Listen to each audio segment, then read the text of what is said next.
You can become a professional educator with a teaching position right away while working towards your educator's license.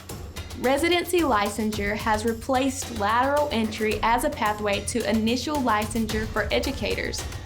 UNC Pembroke's School of Education has a Residency Licensure program with several pathways specifically designed to prepare candidates for initial licensure and support you through your first year of teaching. These pathways to licensure are for candidates who have completed the content requirements of licensure but may still need pedagogy requirements. UNCP has over 130 years experience preparing educators for classroom success with a built-in support system that continues throughout your professional career.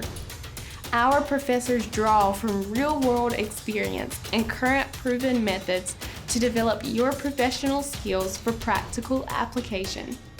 Completing your residency licensure at UNC Pembroke will prepare you for your licensure and for your students.